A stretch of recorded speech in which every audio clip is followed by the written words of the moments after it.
जय सेवा, जय बुढ़ादेव, जय गुणवाना। मैं विजय सिंह मरपच्ची, अभी वर्तमान में जिला अध्यक्ष हूँ गुणवाना गुण महासभा जिला सूरजपुर छत्तीसगढ़। साथियों, मैं आप लोग के बीच में आज लेकर के आया हूँ हमारे सरगुजा संभाग में जो गुण समुदाय का जो रोटी बेटी का लेन देन होते हैं, हमारा गुणवंश का जो गोत्रावली है उसको लेकर के आया हूँ मैं।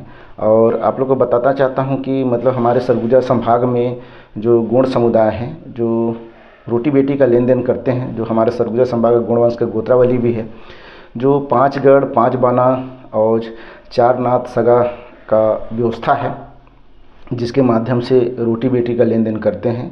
जो हमारा जो रोटी बेटी का लेन देन होता है, हम कह सकते हैं हमारे जो रोटी बेटी का लेन देन होता है सरगुजा समाज में, वो गढ़ व्यवस्था से होता है। तो हमारा गढ़ व्यवस्था क्या है, जो 5 गढ़ की बात करते हैं, जो गढ़ व्यवस्था क्या है उसको मैं आप लोग के बीच में लेकर के आया हूँ। तो हमारा एक पहला गढ़ होता है जो जिसको हम जन्म गढ़ करते हैं, गढ़ा मंडला, जिसका गोत्र है आंडिल और बाना है नाग, जिसका बाना है नाग। तो इसमें 18 खुरा भाई आते हैं और 18 खुरा भाई जैसे मरावी, श्याम, सरुता, भलावी, मलावी, भदिहा, घेराम, पेंद्रो, कुलिहा, कंगाली, सलगाम, मशराम, मस्कोले, आरमोर, करपेती, सुरटिया, खुरसेंगा और सुरसेंगा, ये 18 भाई आते हैं। और जो आपस में खुरा भाई इसको माने जाते हैं, जिसका गढ़ है गढ़ा मंडला। जैसे इसी हमारे जो 18 भाई हैं, इसी में मरावी, जिसको हम कभी कभी मराई भी बोलते हैं, इधर बोलते हैं, और मांडवी ही बोलते हैं, मंडावी ही बोलते हैं। जिस उसमें आता है कि श्याम आता है, जिसको हम सैमा ही बोलते हैं, सैमा भी बोल देते हैं। जैसे सरुता आता है उसको सरुते भी बोल देते हैं, है ना। उसी प्रकार एक गोत्र आता है कंगाली, जिसको हम कंगाली ही बोलते हैं, कंगला ही बोलते हैं, कंगाले भी बोलते हैं, बोलचाल में बोलते हैं और लिखते भी हैं।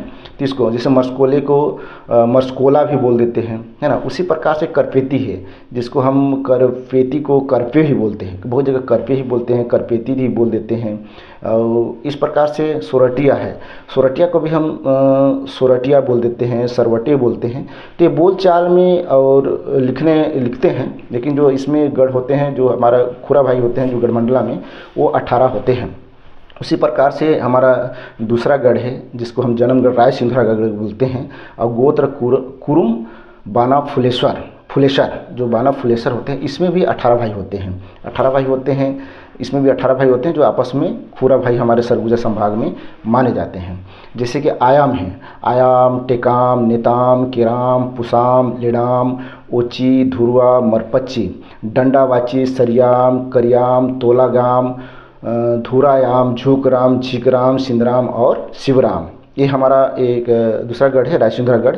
इसमें भी 18 खुरा भाई आते हैं। जिससे इसमें हम लोग इसमें आयम आता है, आयम को हम आयमा भी लिख देते हैं, ओइमा भी लिख देते हैं।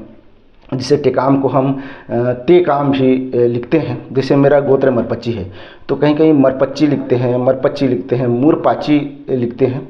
तो इस प्रकार से मतलब लिखते हैं, बोलचाल में इस्तेमाल भी करते हैं। तो इसमें दूसरा गढ़ है रायसिंधुरा गढ़, जिसका गोत्र कुरुम है। इसमें भी 18 भाई होते हैं।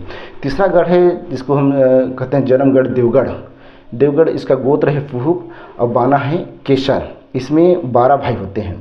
जैसे ओइके, आरमो, उरे, ओढ़े, ओढ़ाली, कोराम, जगत, नीरा, पोटा, पाले, मरापो और ओरकेरा, ये 12 भाई होते हैं। ये भी आपस में खुरा भाई होते हैं। तो इसमें का गोत्र आता है ओइका।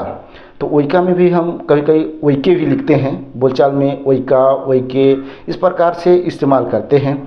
जैसे आरमो हो गया, तो आरमो को हम लोग कभी आरमो लिख देते हैं, कहीं पास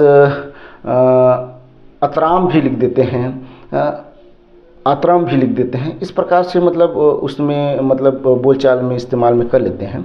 जैसे उसमें एक गोत्र आता है उर्रे, तो कहीं पर उरेती, उरतेती, है ना।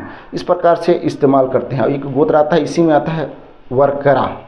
ओरकेरा को हम वरकड़े और ओरकारा इस प्रकार से इस्तेमाल हम बोलचाल में भाषा में इस्तेमाल करते हैं। जो इसका गढ़ है देवगढ़, जो इसमें 12 खुरा भाई होते हैं।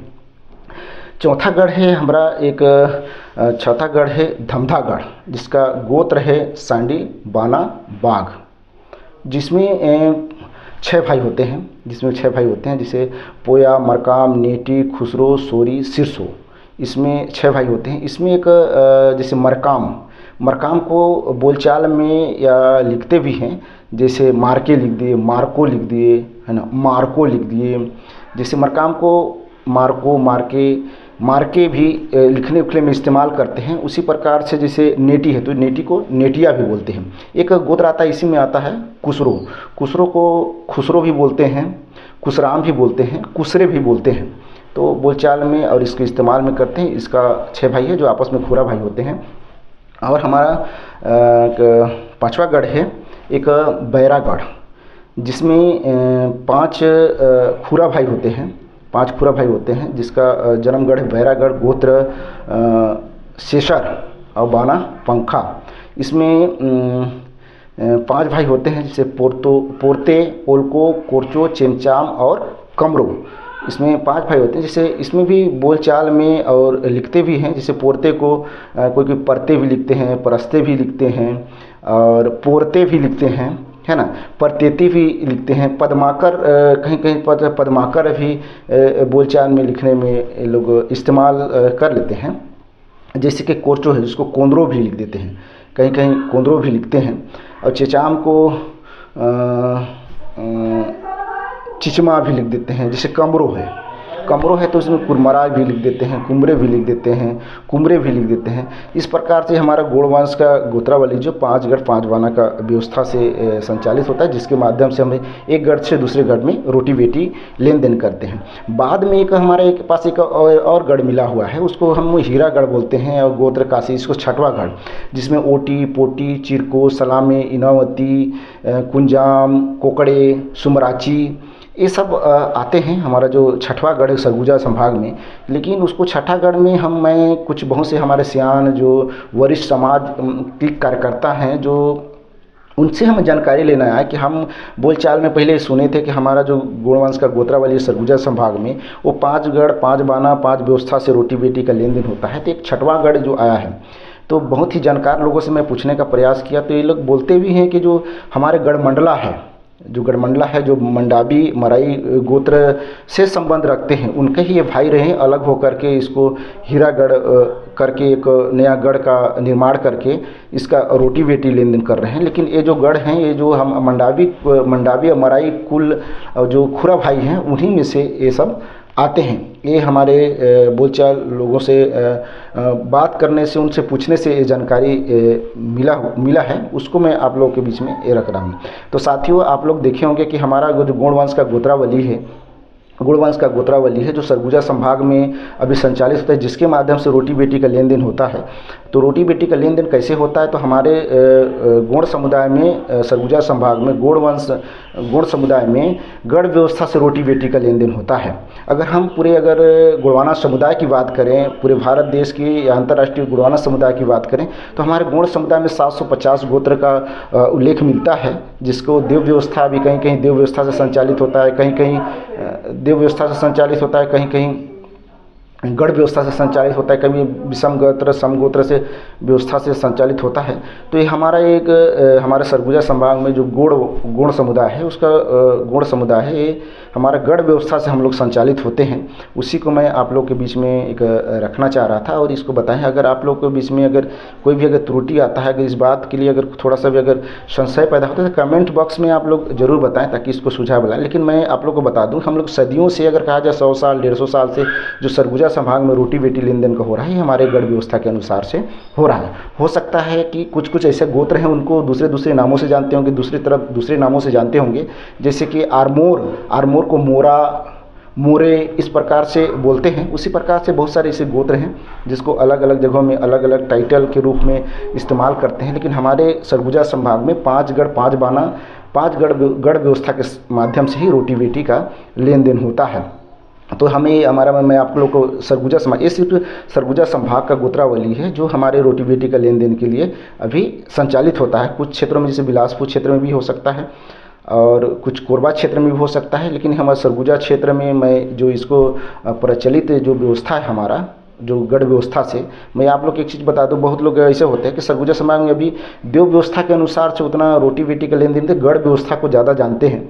लेकिन हमारा देव व्यवस्था बहुत ही विशाल है, बहुत ही वैज्ञानिक तौर पे है और उसको बहुत ही अच्छा है। उसके बारे में देव व्यवस्था क्या होता है, हमारा गौड़ समुदाय में देव व्यवस्था क्या होता है, मैं आपको गढ़ व्यवस्था बता, देव व्यवस्था क्या होता है, तो मैं उसके बारे में भी अगला वीडियो आप लोग के बीच में लेकर के आऊँगा। और हमारा जो ये गोंडी है, गोंडी भाषा है, गोंडी से संबंधित हमारे जो गोत्र हैं उनका गोंडी शब्दों से ही मतलब हमारा गोत्रावली बना है। तो हो सकता है कि इसको हमारे जैसे जो ज़्यादा गोंडी प्रचलित है, ज़्यादा गोंडी भाषा का इस्तेमाल करते हैं, हो सकता है उस क्षेत्र में अलग इसको बोलते होंगे, जैसे बस्तर संभाग हो गए, गढ़चिरौली में हो गए, महाराष्ट्र साइड हो गए, तो उसमें कुछ अलग अलग हो सकता है। लेकिन मैं आपको इसको लेकर के आया हूँ, ये सिर्फ गौड़ समुदाय का और सरगुजा संभाग में जो हम अभी गौड़ समुदाय के लोग वर्तमान में या पहले भी जो रोटी बेटी का लेन देन करते थे, वो हमारे व्यवस्था है, जिसको हम गौड़ वंश का गोत्रावली भी नाम दिए सरगुजा संभाग का। तो साथियों, आपको हमारे गोत्रावली के बारे में कैसा लगा? अगर किसी चीज़ को जानकारी हो तो आप पूछ सकते हैं। तो जय शिवा, जय बुढ़ादेव, जय गुरुवाना, धन्यवाद।